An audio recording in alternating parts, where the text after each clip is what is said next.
I wanted to start first by talking about shock rock that is no longer shocking, because it kind of shows that the first element that perhaps is the most important one about shock rock, particularly when you study how it has developed in history, is that a lot of things that were shocking before obviously stop being shocking eventually. Think about something like Elvis Presley. Elvis Presley's hip movements, which I will not try to imitate, despite how many private messages I get asking me to start an OnlyFans and do all of that.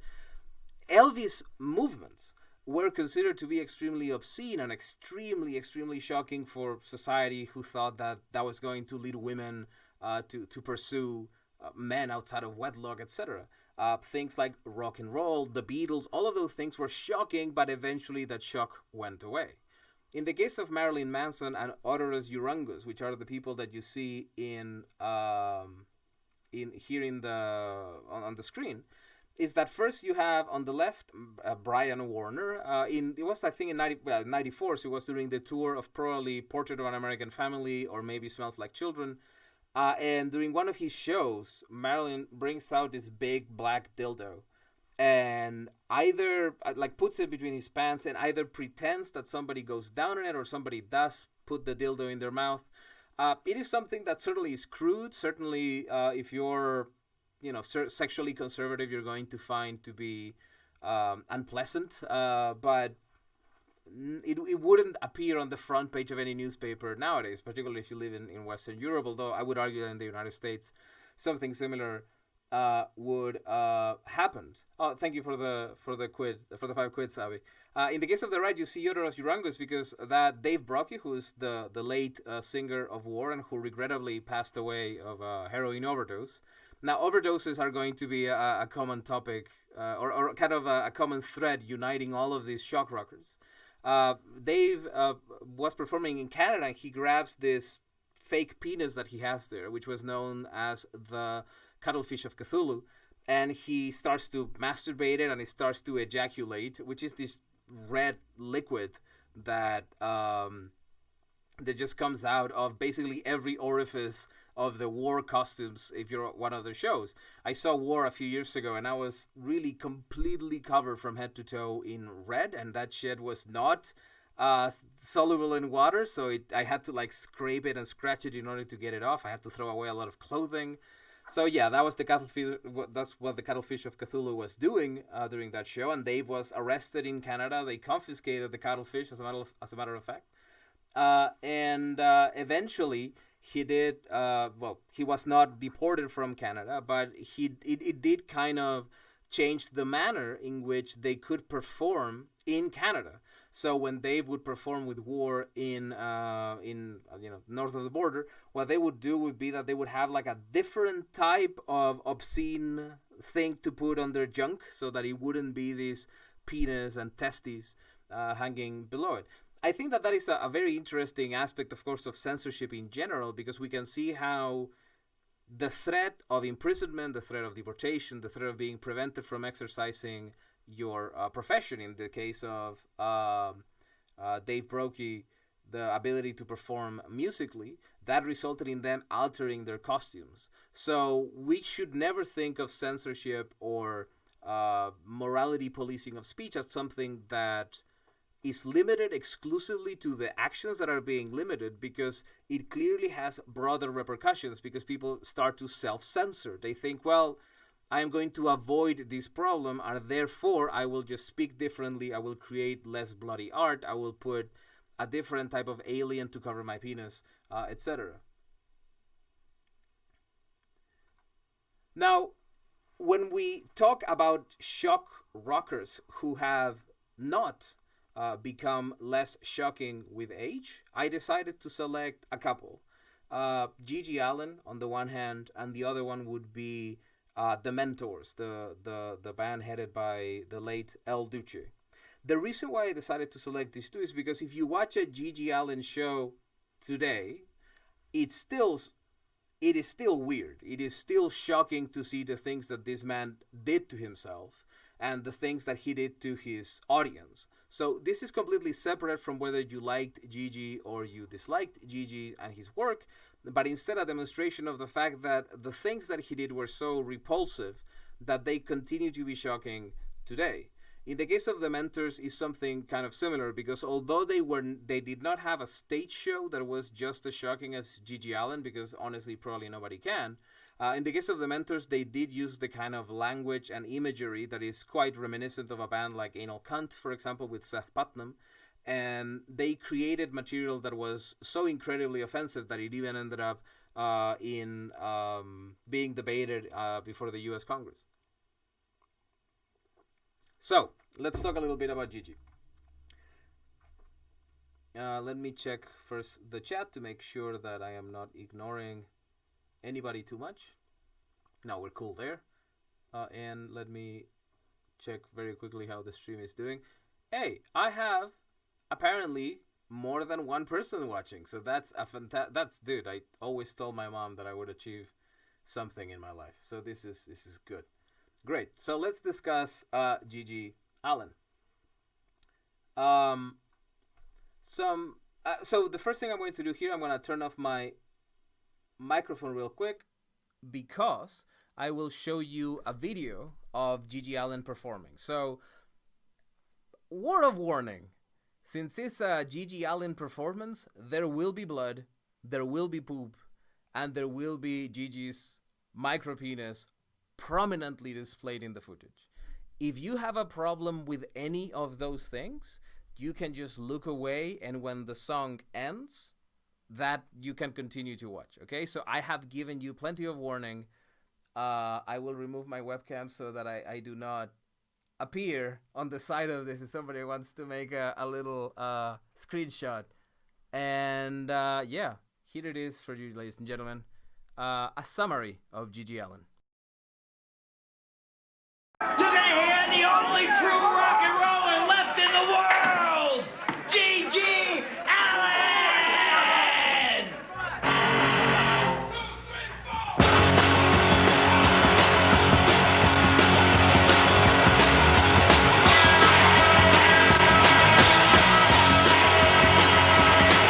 The faggots with AIDS are all gonna fry. You stuck it up and asked me, mate. Now we're gonna die. Die when you die. When you die, you're gonna die. We, the jury, find the defendant, Kevin Michael Allin, guilty of disorderly conduct as charged in the complaint.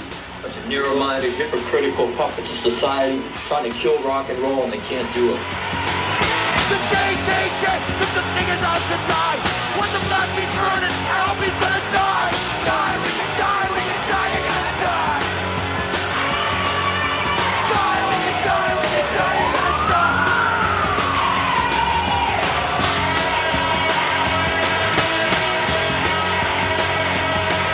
I talked to my bitch, but she was a guy. Wall cuffing is nothing new, that he's done the same thing over and over with 10 or 15 different bands. Once, he even took a microphone and slammed it into his clenched mouth, breaking 6 of his own teeth. You got cancer, so go fucking die. If you got AIDS, spread it around, it takes a lie. Die when you die, when you die, you're gonna die. Die when you die, when you die, you're gonna die.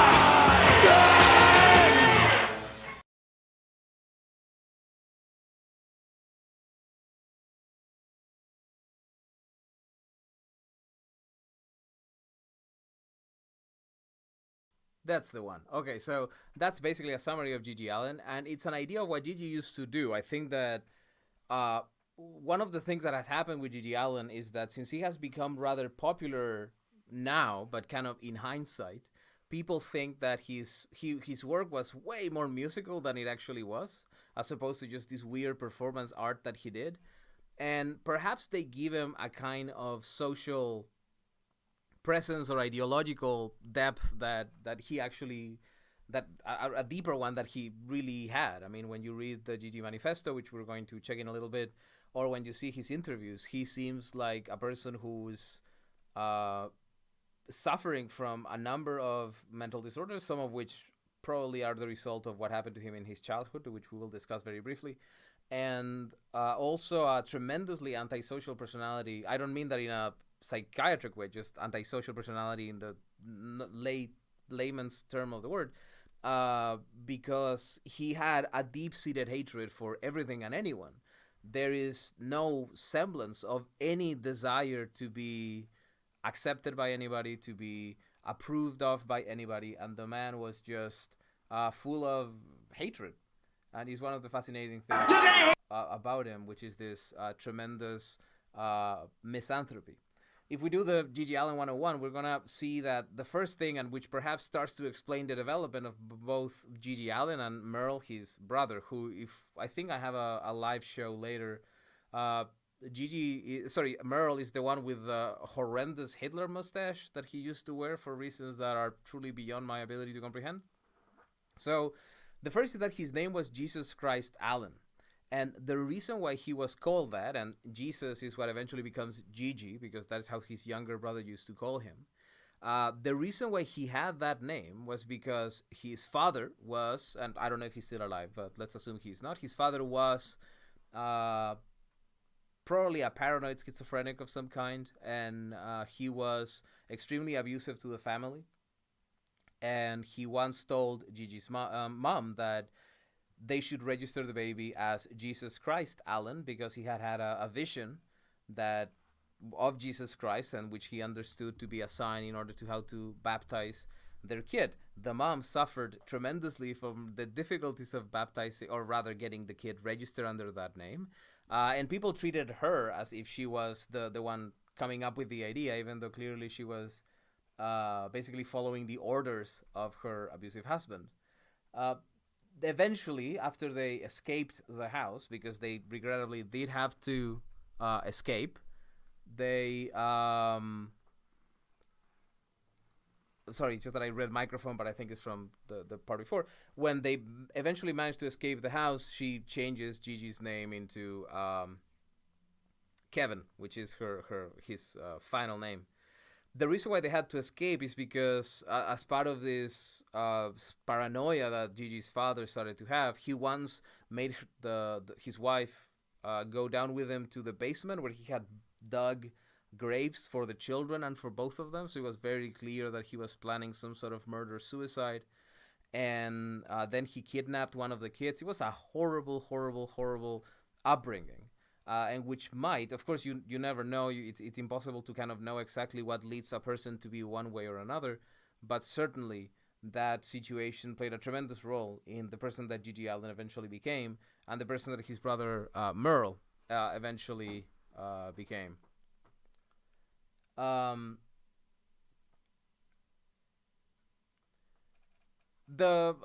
see that there is a comment there that I think is very interesting, because there is this mixture of the misanthropy of GG Allin with the fact that he performed in public. This is something that I think is very common for a lot of performers, and often when I speak with black metal musicians, for example, they will say something along the lines of, well, we don't care about the audience or this or that, but the truth is that when you see them perform, they do care. So let's think of Watain, for example. So Watain will perform. They will, like when I interviewed Eric, I remember he said about how he wants his fans to commit acts of terror, to blow shit up. So there is this idea that they are absolute and total misanthropes. As a matter of fact, the Watain is kind of a reincarnation of what once was Dissection, and Dissection was directly connected to the misanthropic Luciferian order, kind of pseudo-religion, this pseudo-religion that kind of has this stolen from a bunch of faiths and holy books. They come up with this bullshit idea of chaos, and it's a pseudo-satanic thing. But when you see these people perform, at the end of the show, they still throw pics, they will still go and sign things, they will still hug the fans and perform, and kind of during the show itself try to get along with the fans. Now, Gigi, if you had seen him after a show, because he did do signings and he did try to promote his music like that, during the shows themselves, the shows were violent, and they were not just violent for for himself, as for example, if you watch now a band like Shining with Nicholas Kvartforth, that does black metal, and Nicholas often self-mutilates. Last year, I did a very long interview with him that I was saving for a longer project, but that regrettably COVID kind of postponed. When I interviewed Nicholas, and you can see him during the show as well, I have some photos of it, he was completely cut up. Like, the guy regrettably engages in very elaborate and very thorough self-mutilation. GG, however, didn't just stop at himself. He also attacked the audience. We're going to see a video in a little bit, but GG beat the shit out of his audience, which also explains why his audience would often beat the shit out of GG. So there were situations. There was one show, at least, Abby and I were watching this documentary yesterday, where fans of GG Allin break his fucking arm. So a GG Allin show was generally one of pure and uninterrupted violence. That importantly, when I'm describing this behavior of GG, or when I'm describing the misanthropic Luciferian order, don't assume that I am that I like that sort of thing, or that I think it's good. Or that I think it's cool. I might, but I don't want that to be an assumption, because I will, throughout my presentations and every time that I talk about this stuff, I will always mention people with whose ideas or philosophies I completely disagree. But I am not going to be doing that disclaimer the entire time in this presentation. So just do not assume that I think that anything GG did was cool, unless I actually say that it was. As I mentioned, he was infamous for his notorious stage antics, including self-mutilation, defecation, urination, and violence. He would often cut himself. Most of his photos from shows show him just covered in blood. He would pee on himself, on other people. He would defecate and throw his feces at the audience. And he would beat the shit of himself, of other band members, and just it's rough to see. I mean, it is not something that I would have enjoyed, especially because, and this is something that I want to get into a little bit later, kind of a discussion with you, which is the role that the audience plays on seeing somebody hurt himself like that. Because you're going to see somebody who very evidently isn't all that well, and he's doing things to himself that are clearly damaging. But we can really discuss that point later. So the GG Allin Manifesto, I have it here, and it kind of gives us an idea of the kind of person. Is it low? Oh, sorry. I have to take it. There we go.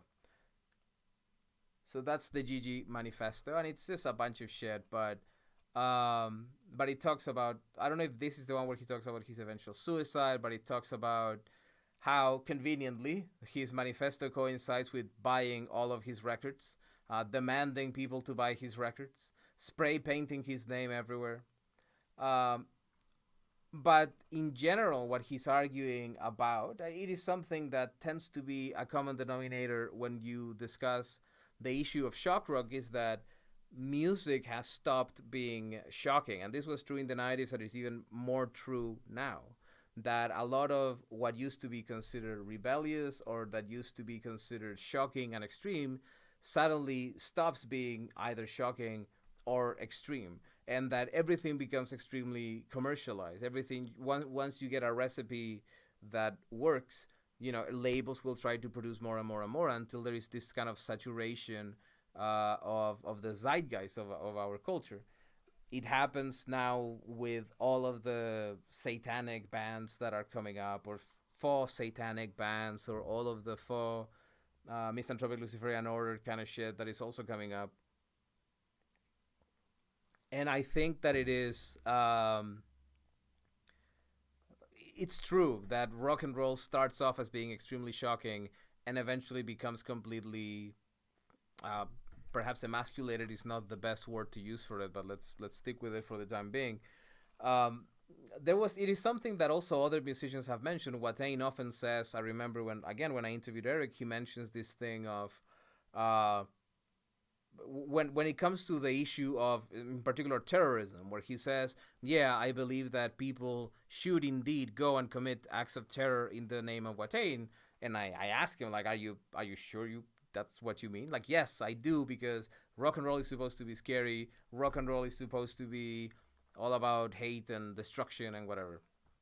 I can say here that I do consider that statement to be absolutely fucking stupid. By definition, terrorism is the attack on civilians for political aims and the use of violence for political aims. And I don't see any value, any merit, or any desirability on killing civilians for a fucking band, of all things, but for any other reason especially. But, for any other reason in general. But no, do not blow people up because you happen to like some band. Don't do that. Surprising that needs to be specified, but in case there were any questions. The GG Allin fan base, I think, is very interesting because it connects to what we were saying before about what is the role that you play when you're watching a shock rock artist, because you are seeing somebody doing terrible things. Do you do it because of kind of the freak show element to it? In other words, you do it because you just think it's fascinating to see what somebody like Joseph Conrad used to say, the fascination with the abomination, or is it because you are actually aroused by it or motivated by it, or are you going because you hope that you're going to participate? And if it's just out of curiosity, what is the role that you play in the harm that the artist himself or herself is inflicting on them?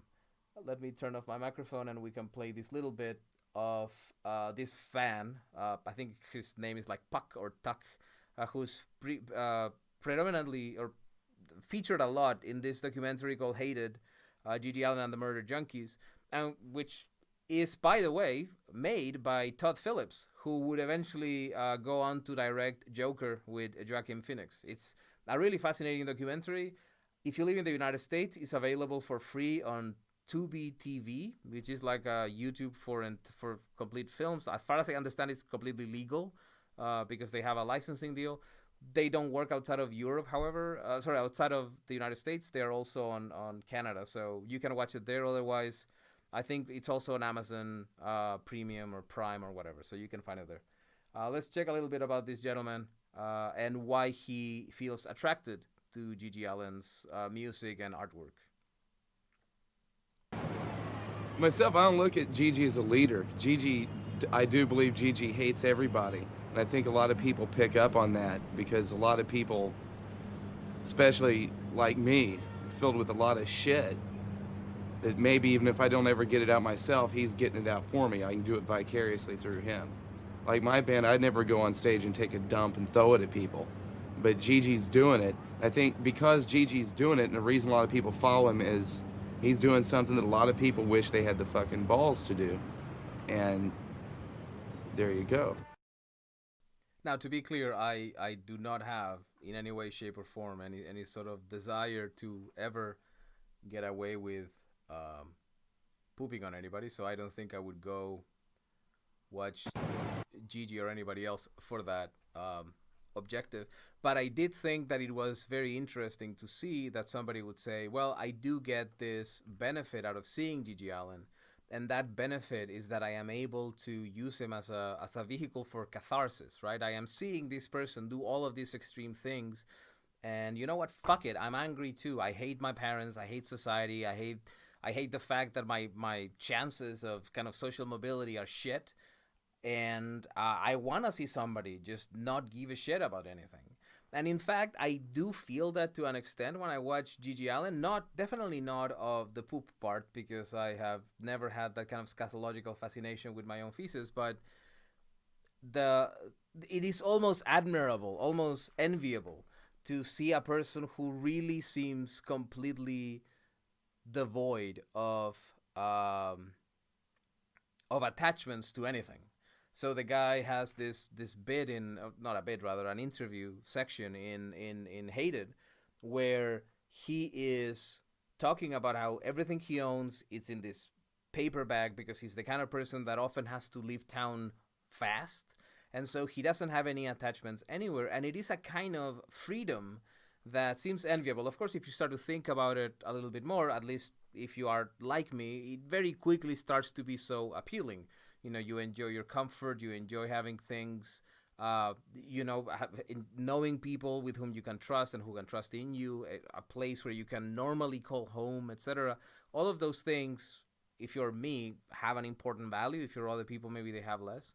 But in principle, this idea of what Metallica called, the wherever I may roam, wherever I lay my head is home, is tempting. Is quite desirable in a way. And I think that a good understanding of the kind of show that GG Allin created, or the kind of show that GG Allin encouraged is really well demonstrated by the kind of people who became his fans. This is a gentleman who is a wrestler and who was a GG Allin fan, and who is in part of those independent federations where they actually do fight and they are completely beaten up and cut up, etc. And this gentleman just continues to live the life of set up by GG Allin. So GG certainly played some sort of influence on him. Before we move on to the mentors, and there are other issues that I will discuss about GG at the end when I talk about what is the importance of shock rock, even if you don't like GG Allin, or you don't like the mentors, or you don't like Anal Cunt, or any of those bands who are just edgy shit for the sake of being edgy. I think that it is worth asking why we should care about them, because they're often not very good musically, and often they are just offensive and terrible, so why should we care about them? But before we move on to the mentors and then to that kind of conclusion about free speech, I want to know if there are any questions that you have, or any comments that you have, rather, about GG Allin and the Murder Junkies, and kind of the section that we just did. Because would you have gone to a GG Allin show knowing that chances are that you were going to see a person who was going to be probably very high, probably very drunk, cutting himself, shedding himself, and maybe being violent against you? Would you have done that? Would you have actually gone and seen him? I don't know if I would have.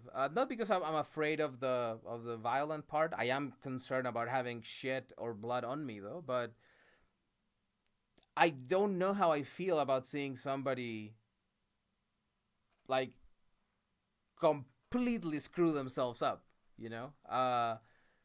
because it feels like I am participating in somebody's mental affliction, which perhaps it's not that great.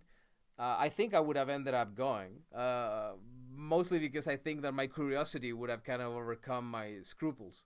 But I do ask a lot about that, like when you were a kid and you were at a party and you have a friend that everybody goes like, drink, drink, drink, drink, and the guy just drinks, and eventually he grows up to be an alcoholic, or ends up in an alcoholic coma or anything like that, because sure, it was fun to watch it, but didn't you play a role in hurting him, right? So it is something that I find quite fascinating, and in the case of alcohol in particular, especially fascinating as we connect now to the Mentors, a band that I think doesn't have it's interesting because unlike GG Allin, they still exist, although their singer, as expected, died. Whereas GG Allin and the Murder Junkies mostly went away. But even though the Mentors are better musicians, GG has become more famous because of the truly nasty and atrocious things that he did, everywhere. So let's check out the Mentors, and this is a little bit from, I think, a section of Cinema spelled SINE, MA, and it gives you an idea of what the Mentors were. And the first gentleman that you are going to see, the first person walking, is El Duce, the man who went on to form the Mentors in 1976.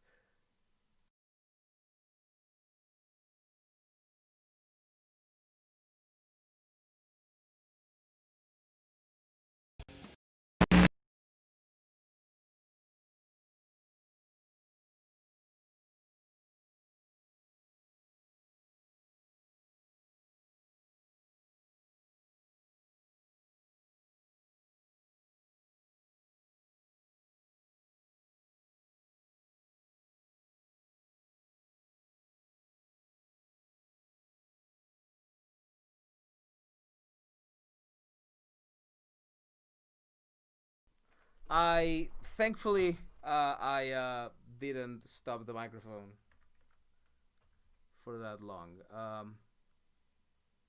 So I should have a video here, but it's not loading for whatever reason. So we're just gonna have to deal without it.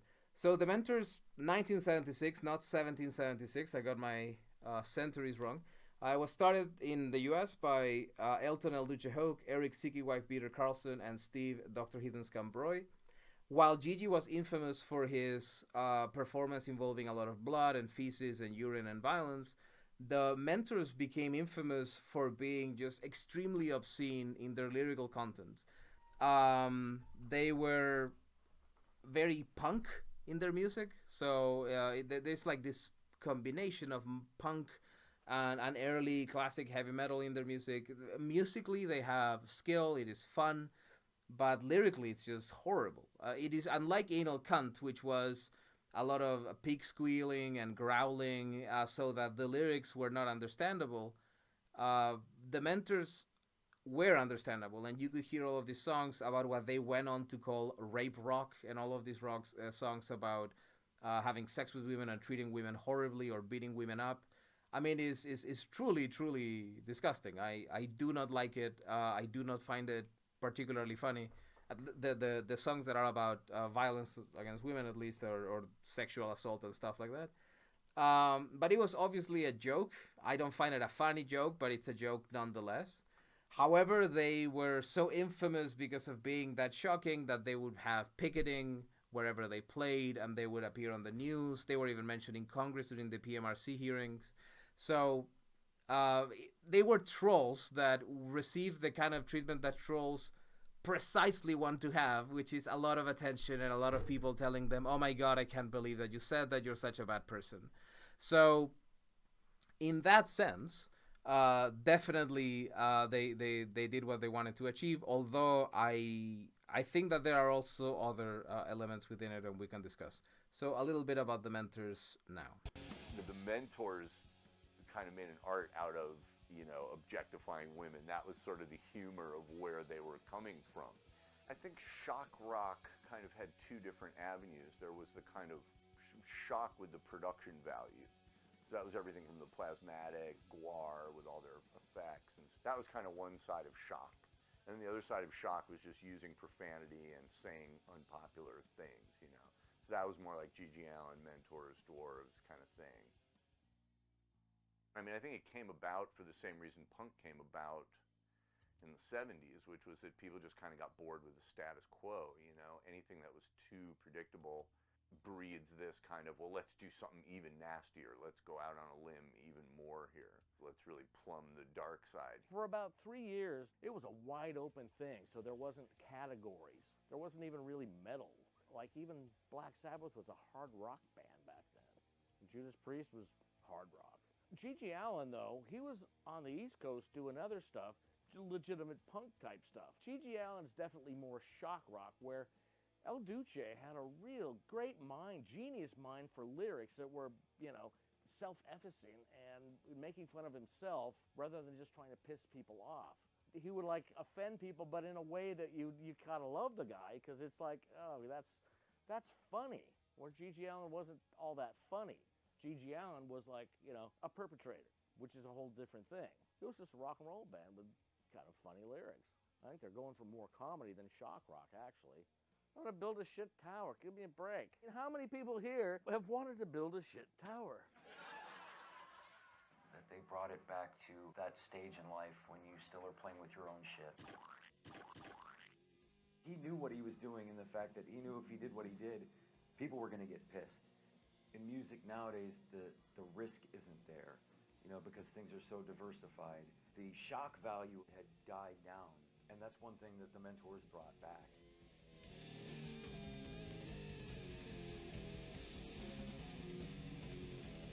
When you're horny, you're horny. When you're horny like me. When you're horny, you're horny. So that was the Mentors. And it is a very clear. Oh yeah, that was the intro. That was what I was supposed to show you sooner. So that was the shtick of the Mentors, and of course you might think about something like Steel Panther nowadays are actually pretty in line with what the Mentors were doing at the time. Now, whereas Steel Panther, although within their genre of comedy metal, are kind of aping on the sound of a band like Motley Crue or Def Leppard, the lyrics that they are presenting tend to be of extremely objectifying women and of saying things that are racist. In the case of the song Asian Hooker, which is not, it's yeah, it's, I mean, it's offensive to Asians, of course, or yeah, basically any of their songs in which they discuss sexual intercourse. But the fascinating thing about it is that they definitely have had a much better production and a much better care of the way in which they present the comedy of their music, so that it is evident for the people watching that it's not supposed to be taken seriously.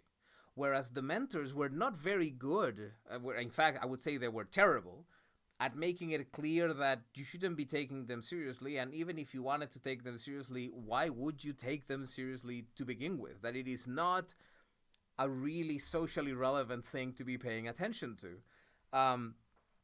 In fact, unlike what happens with Steel Panther, people like GG Allin, people like El Duce from The Mentors would constantly go to TV shows to basically say, yeah, I'm not kidding, I'm not fucking around, this is who I am. In the case of Gigi, he was certainly speaking in earnest, in the sense that it was evident that the man was indeed a misanthrope and he wasn't doing it for a shtick or just as a joke.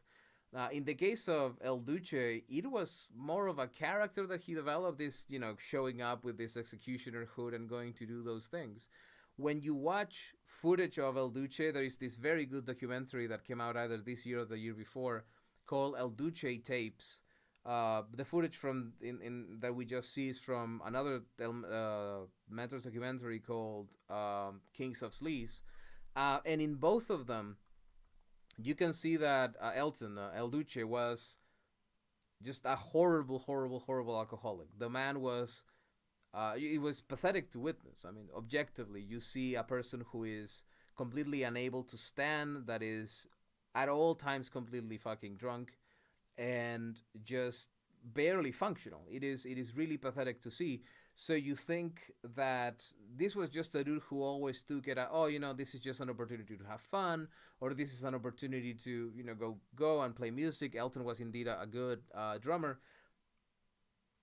And that it got carried away became this much larger than it was supposed to be sort of situation. And regrettably, it led to eventually Elton's death as a result of his, just as I mentioned, horrible, horrible alcoholism. And which connects with what we talked about before. What is the role that you as an audience member play when somebody is hurting himself in such a way? So sure, it is fun to go see music. I have seen and I have been with musicians who are barely functional because of the amount of drugs or the amount of alcohol that they consume. And it is indeed a pathetic thing. But it is also, I believe, a really regrettable part of stardom, and it's a really regrettable part of musicianship in general, because you start to be famous and people like you and people start to tag along with you and people like to party with you. And if you're a big band or if you are the headliner at a club, you're probably going to have an open bar, or you're going to have bottles of whiskey in the dressing room, and so you're always going to have a platoon of people just showing up to be your friend because you have tickets, because you have instruments, because you have alcohol, or because you have drugs, which is obviously a thing. And regrettably, all of those people enjoy you only and as long as you are just as fucked up as they are, or at least until you continue to be fun. But there is a moment in which a complete alcoholic stops being funny. And regrettably, that is what happened to Elton. I think that the dude was... I completely disagree with that impression that he was some sort of genius, because he demonstrably wasn't. But he was a very sad man, also affected by a very dysfunctional person in the figure of his father. And yeah, he, like any other addict, just developed this terrible, terrible affliction that eventually took his life. And a lot of people made a lot of money thanks to that. But let's check. One of the things that I mentioned is that when he would go on TV shows, he was pretty, in the case of the mentors, they were very clear on the fact that they were happy to kind of live according to this persona that they were creating, right? So they were talking about women horribly, they were saying these terrible things about rape, and so they were invited to a lot of TV shows, and instead of showing up and saying, guys, this is just a joke, but they instead showed up to say, no, we are absolutely serious, and this is what happened. This is difficult to watch because, and I don't know why they thought it would be a good idea, but the Jerry Springer show actually brought a rape survivor to have a conversation with El Duce, a man who sings about rape. And the consequences, I mean, it went just as well as you might imagine something like this would go. Let's look at the world of shock rock, bands who break all the rules in order to thrill their fans. Now, we've been talking to El Duce, the leader of the rock band The Mentors, and his groupie Dominique. Now, El Duce, you say that you promote rape.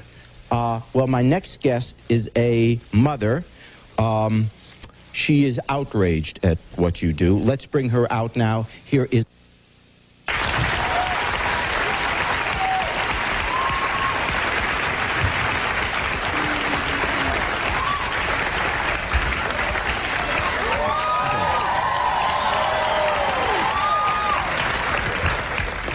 Welcome to the show. I suspect that you're going to be speaking now for the mothers of America, for most of them. Go ahead. What do you think of all this? Well, Jerry, I'll tell you something. I was a victim of rape, gang rape, okay? I didn't enjoy it. I don't see anything funny in it. And I don't see anything funny in it. The only reason why you're doing it is because you're getting the money. And you guys are sitting up here and promoting it. You know what you're doing to kids? Do you realize that you're making boys think that they can go out and do this to girls and take their innocence away when they don't want it taken away? Well, girls should go out there advertising. I'm sorry, I wasn't advertising for it. I was only 12 years old. Well, you got to start sometime. I'm sorry. You're sick. No.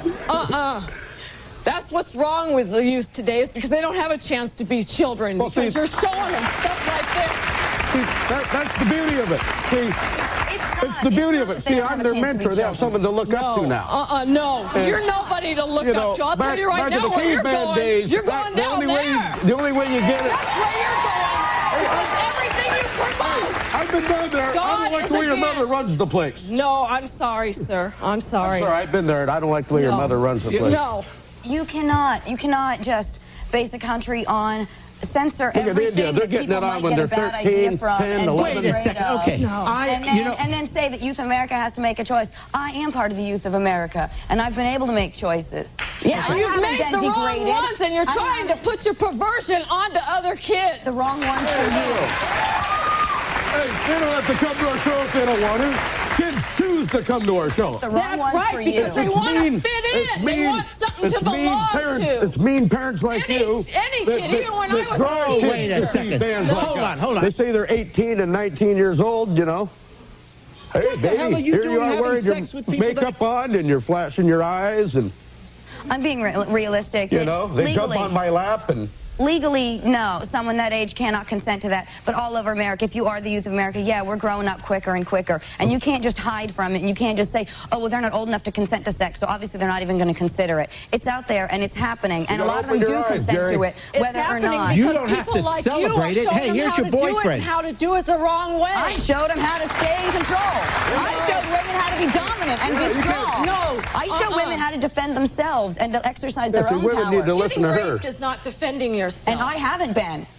Oh, really? Okay, well, let's talk to your boyfriend. You know what's He's here. Here's Rob. To you when you get older? You're going to look back on this and wish to God you hadn't done it. What are you going to do when you have a child? Huh? What are you going to do when you have a girl in your life and your little girl comes home to you crying one day and said, Mom, these boys attacked me, raped me. Are you going to go, oh, good, that was great. I had it happen to me, too. I don't think so.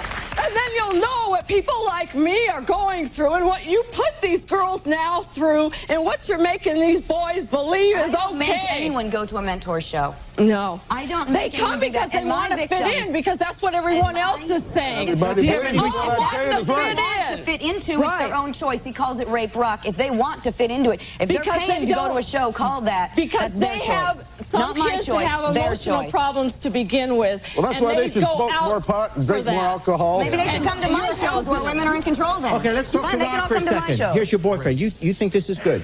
I think it's great. I introduced El Duce to Dominique when she was 16, and he's been the best thing for her career. She now has 2 bands, the Spoets and the and she's doing great. Thanks to this man right here. Yeah, I stir up more bands to be like me. That's the beauty of it all. Is that what life is about, getting more bands? Yeah, well, see. Well, yeah. Touring, you know, you meet girls, you meet groupies, you meet young girls, you meet old girls. It's all Do you the have same. any moral fiber? Is there anything which she says to you, you know what? This is over the line. This is not the way one human being should treat another human being. If they like it, if they accept it, if they accept it, then If that's they their thing. accept it, I don't understand. In rape, no one accepts rape. I would love, hey, Jerry. Some people do. Jerry. What? Some people do. Jerry. That's I'd not love rape to be then if raped it's by women. consent. I'd love What? to have 11 women tie me up and rape me right now. They have, too. I have been raped and enjoyed it. We couldn't find I'm just that returning woman. the favor, that's all. Please stay with us.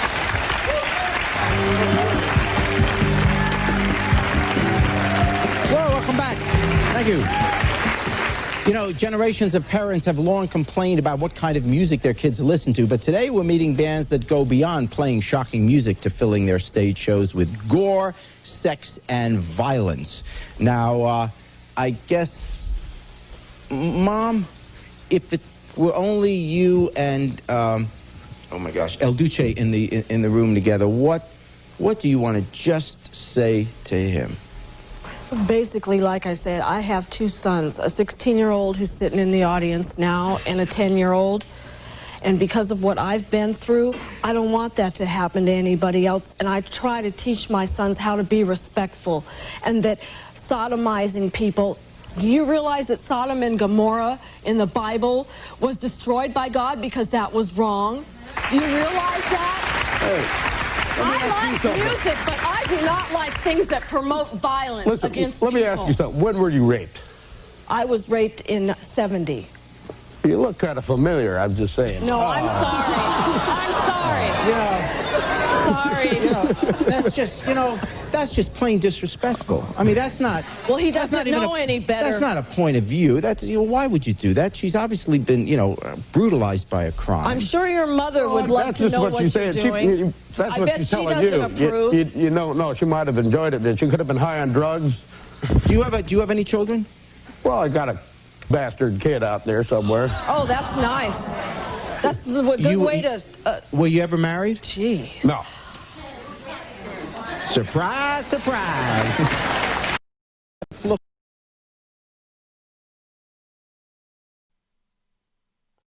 Always forget to turn on the microphone.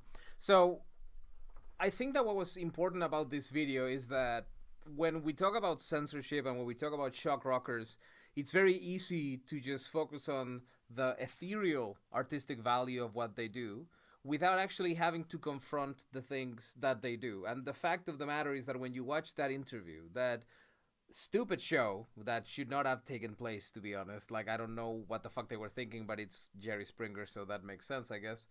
The fact of the matter is that decided to be a really mean and really cruel to a person who was very clearly emotionally affected by being the victim of a horrible crime. And that makes El Duce kind of an asshole, a massive asshole, as a matter of fact. I mean, it's, come on.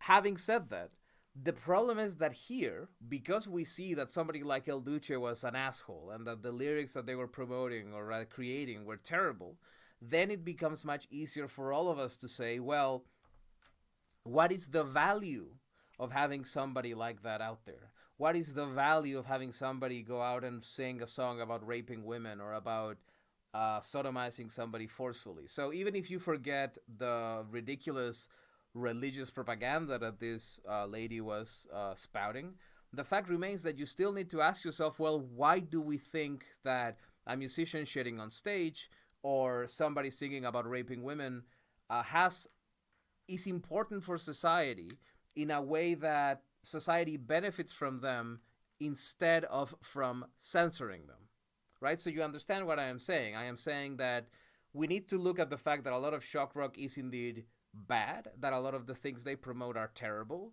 and that we should still come up with a reason why it matters that it exists and why it shouldn't be prohibited.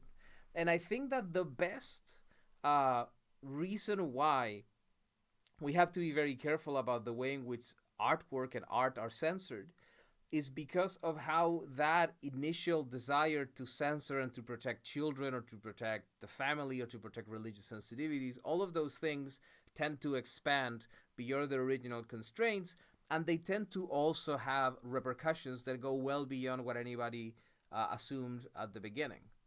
As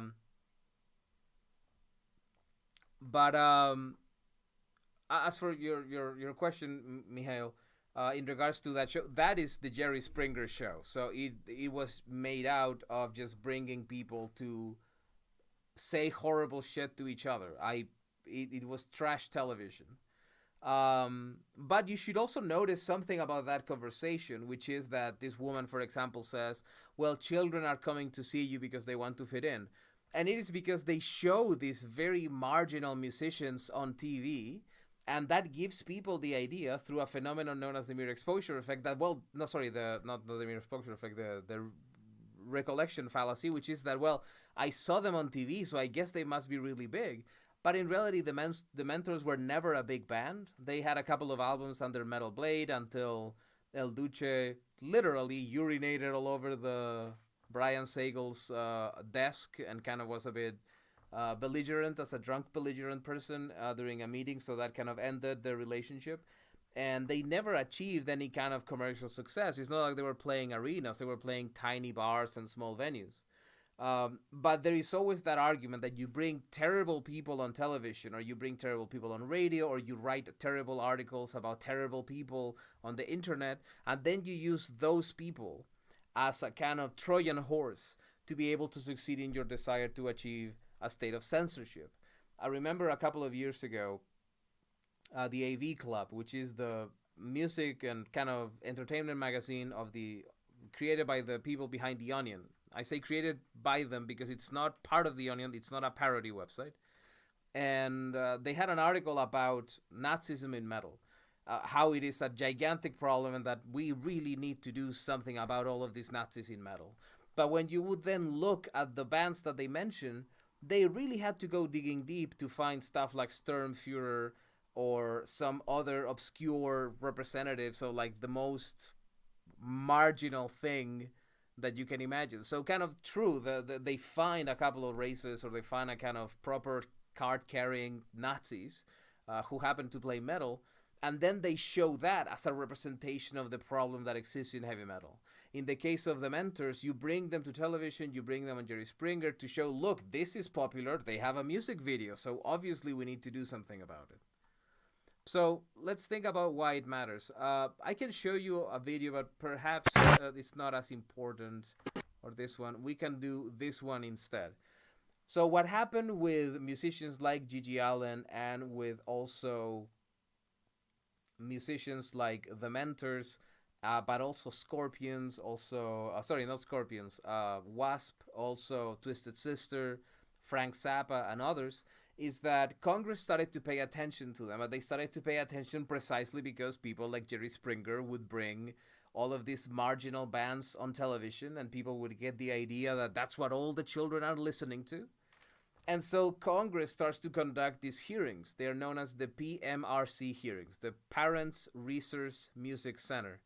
And with their objective was to establish some sort of ratings board or ratings system for music, so that is how the parental advisory explicit content sticker that appears on probably most of the albums that you own, if you're anything like me, came to be, because basically all of this pressure from, of course, the church and other organizations like that was saying, we need to find a way to protect the children. Won't somebody please think of the children? We can see this little bit about that from the Kings of Sleaze documentary. The notion of a label recommending parental guidance to be applied by individual record companies on albums containing explicit lyrics is gaining industry acceptance. We have asked them to please go one step further and make it a really adequate solution by creating an industry-wide set of criteria that all the companies would subscribe to and then could individually apply. They went through a whole bunch of bands that they wanted to have labeling on their records.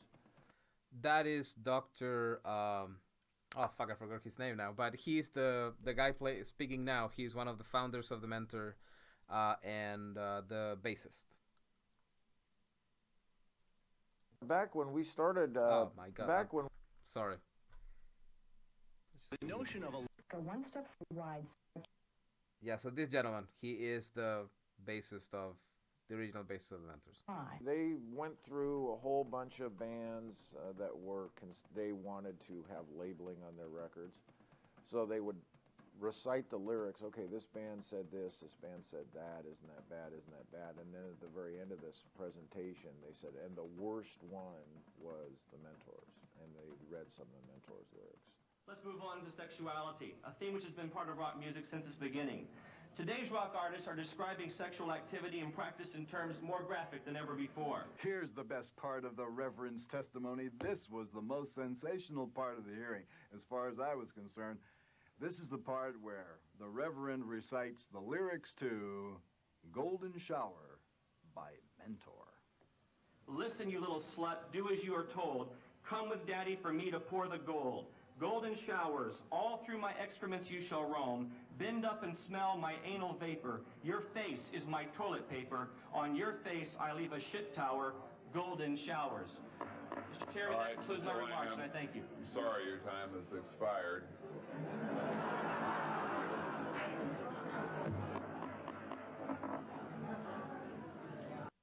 Now, isn't that one of the most fascinating things about censorship? Because how many of you, if you didn't know the Mentors before, and I would argue that the majority of people don't because they are a rather obscure band, how many people would know about Anal Vapors as a song? How many people would know about Golden Showers in a song by the Mentors? The only reason why we care about this, the only reason why we know about this is because this was spoken out loud in Congress of the United States. The world's only empire, the world's most important and powerful nation, was occupying its time to discuss Anal Vapors and Golden Showers by a drunken homeless person who would walk around LA wearing a cardboard box and charging people $0.25 to tell them a joke.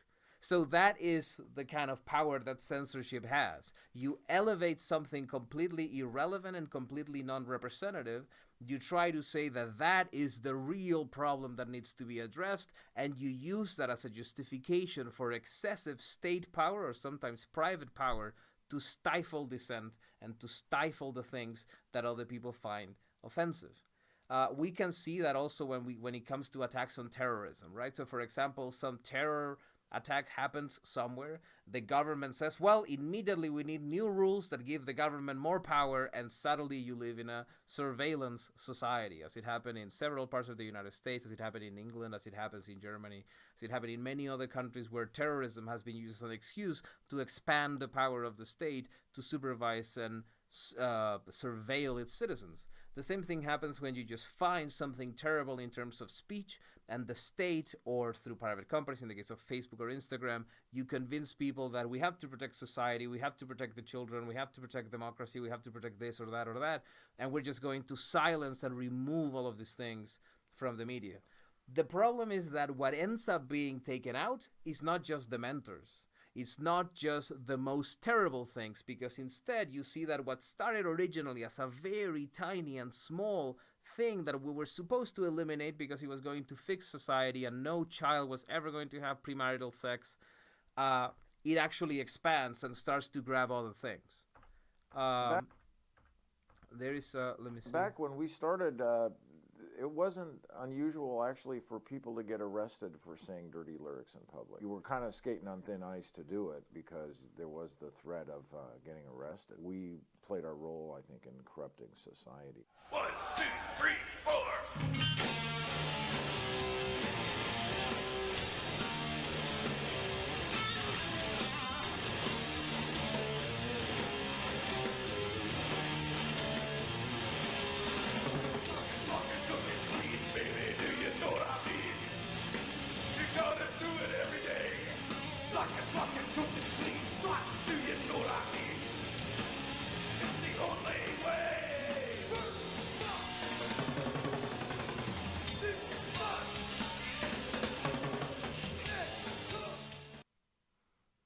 So yeah, that was an example of the kind of music that they were creating. So again, we need to ask ourselves, what is the value of this? Why should we allow something as disgusting as this? And as I said before, it has to do with what censorship actually does. And of course, when I say censorship, you're probably thinking, but what is this guy talking about? The mentors are clearly legal. The dude is showing them on his stream. He didn't, we're not on the dark web. This is not like a secretive thing. On the contrary, this is like very openly available. So what does he mean by censorship? And that's where the PMRC hearings actually become relevant. Because the PMRC hearings did in fact show this very offensive, very disgusting part of music. Although some of the songs were not actually disgusting or offensive. I mean, She Bop by Cyndi Lauper was there, which is a song about women masturbating because, oh my God, women have a sexuality. How is that possible? Also, of course, Cop Killer by Body Count. Also, I forgot the name, but another song by Twisted Sister, which they understood to be about sadomasochism, although Dee Snider says that it's about a visit to the dentist. So you bring attention to this music, and you say, okay, we're not going to censor them. We're not going to make them illegal. We're not going to do anything that is going to just prohibit people from saying those things. Instead, we are going to make these labels, the music labels, the record labels, they are going to put this disclaimer outside. Parental advisory, explicit content, do not, under any circumstance, sell to children. So you might think, well, that's not a bad solution necessarily, because now I, as a parent, know what kind of music I should let my child listen to or not. Well, that's not exactly what happened, because once albums started to have those stickers outside, or those labels printed on the cover that said parental advisory, explicit content, many retailers simply opted not to sell them because they wanted to say, no, we are a family-friendly store. We don't want to carry anything that would have the parental advisory disclaimer. On the contrary, we just want to have stuff that anybody can enjoy. And of course, if you run a small record store, doesn't particularly matter, right? But the company that made that decision was Walmart.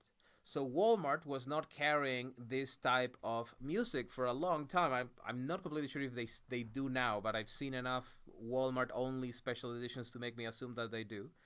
And the result of that, Walmart saying we are not going to carry music that has the parental advisory explicit content disclaimer, that resulted in labels, record labels, and musicians starting to shape their music in a way that allow them to still be able to perform the music that they wanted to create, but still be sold at Walmart, because Walmart had so much power in terms of shelf space that if you wanted to buy music, you would often just go to Walmart.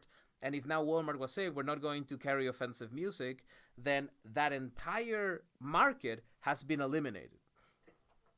It is something that can destroy a band. There is an article written back in the 90s by Neil Strauss, who's a journalist from back then Rolling Stone, and then he went through the deep end on some pickup artistry bullshit. But before that, he was a good writer. Still probably is a good writer. He kind of co-wrote The Long Hard Road Out of Hell, the autobiography of Marilyn Manson. And he mentions how this is shaping the way in which music is created.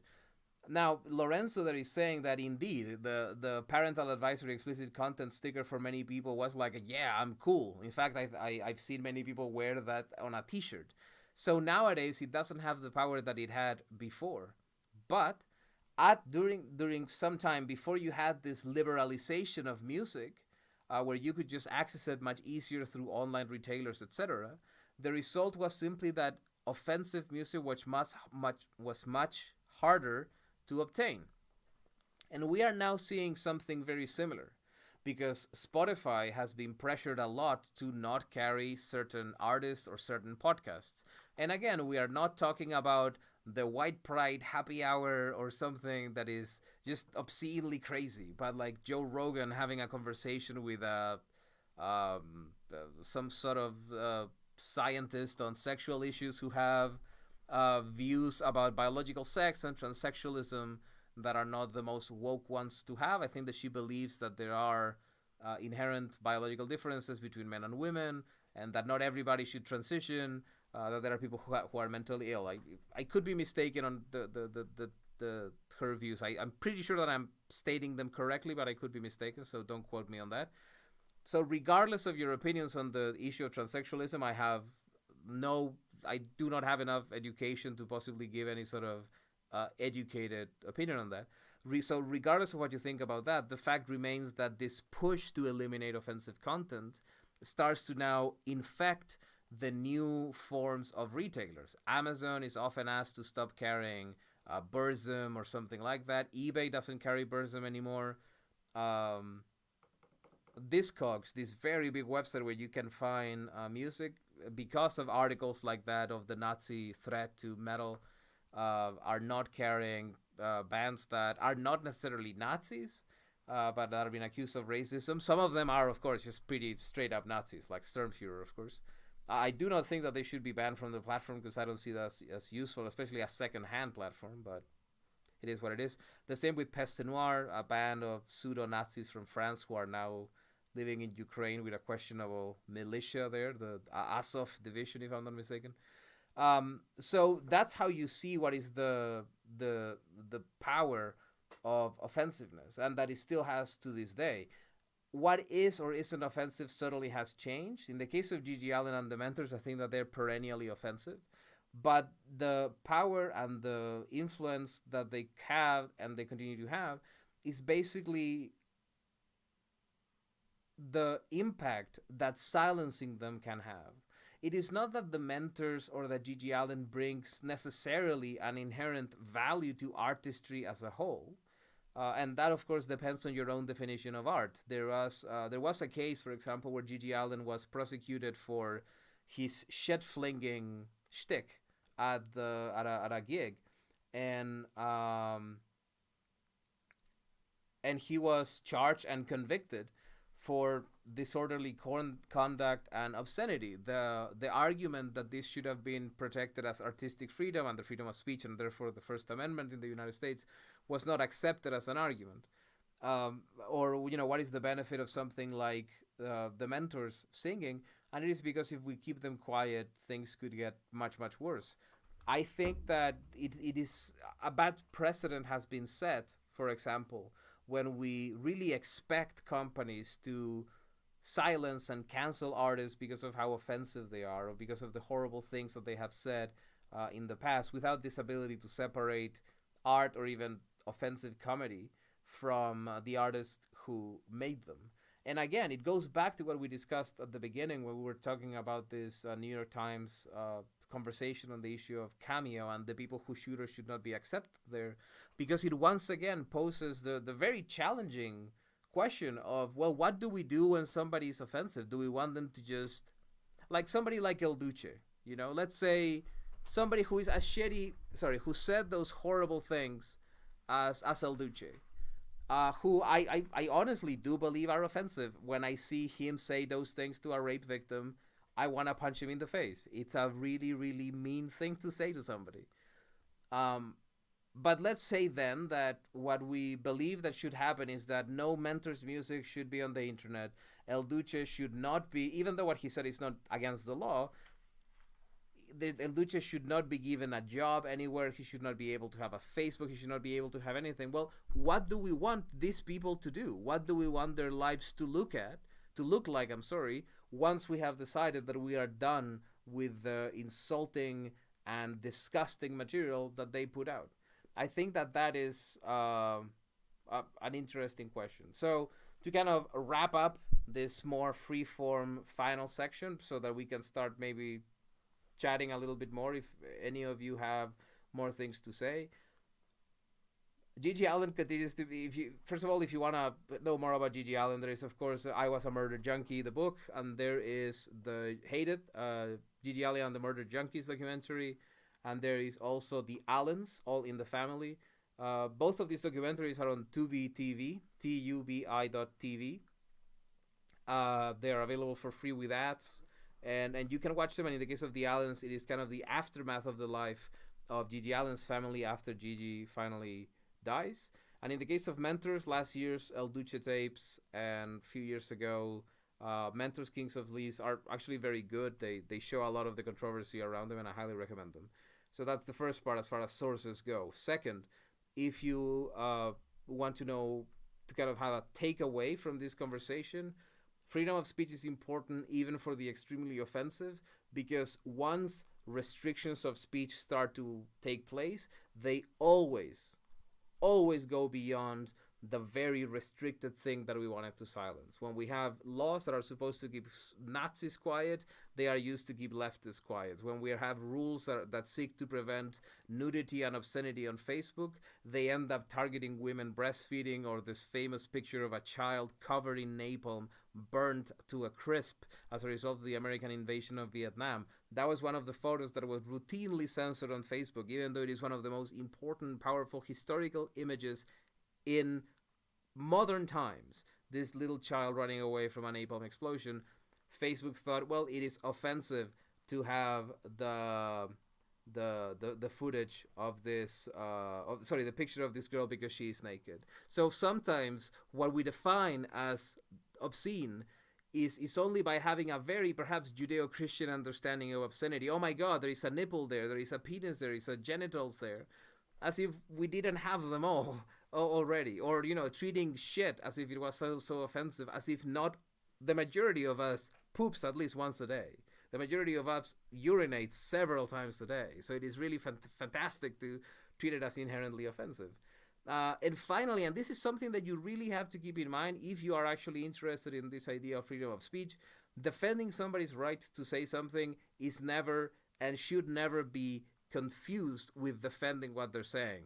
I think that El Duce was, even if he wasn't an alcoholic, which I am sincerely sorry for because it's a crippling disease and it's horrible, the dude seems like an asshole. And the other members of the Mentors seem like dirty guys who, at least one of them, Siki Wife Beater, seemed to have been just an obscenely creepy dude. Seems to be, just an opinion. I still think they should have the right to say those things, and that I should have the right, obviously, to just choose not to buy a ticket to see a bunch of assholes offend people.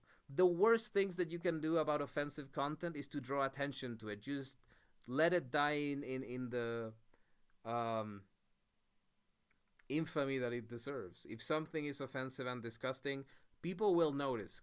Like when I was a kid, I remember when I started to listen to Rammstein, it was just because I saw on the news that the kids at the Columbine High School massacre had listened to Rammstein. Like, oh my God, maybe Rammstein makes people, wanna shoot up a school. Fuck it, I'll listen to Rammstein.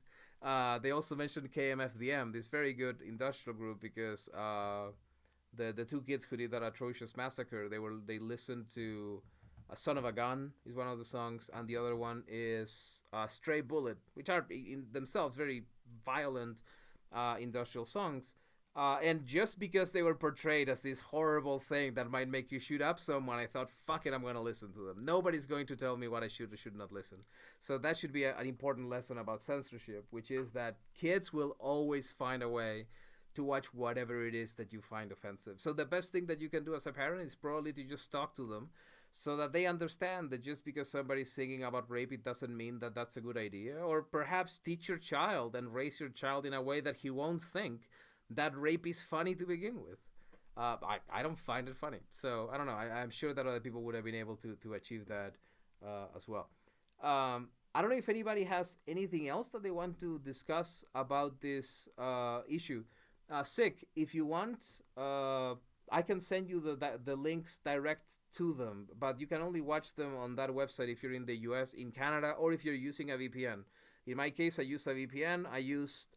I am not sponsored by them. I use called Private Internet Access, PIA, because I know that through them I can connect to YouTube and other services as if I was in the US. But there are, plenty of others. I know that NordVPN has it, but I don't know if Netflix actually tolerates it or that Tubi tolerates it. But with PIA VPN, it has worked. So, but your mileage may vary.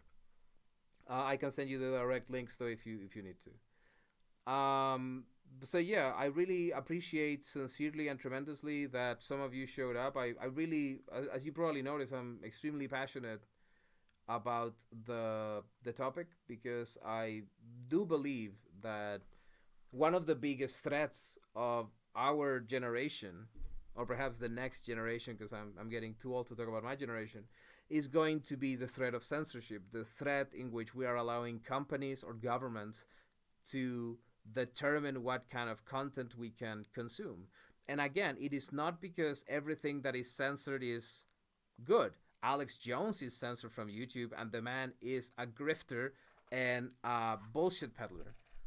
But it is riskier to silence people than to allow them to say the things they want to say. I really appreciate that you guys came. And in honor of GG Allin, you should all poop a lot today. I think that he would have appreciated that tremendously. I hope that you guys are going to have a nice weekend, and I'll try to come up with a topic for next week. I hope that you'll enjoy it, and if you want to have direct links to any documentary that I use for the footage, or if you want to have links to books, I have some PDFs that sometimes can also be useful. Just hit me up. I'm always happy to kind of get people excited about this topic. So anything you want, any of you, just hit me up. Thank you.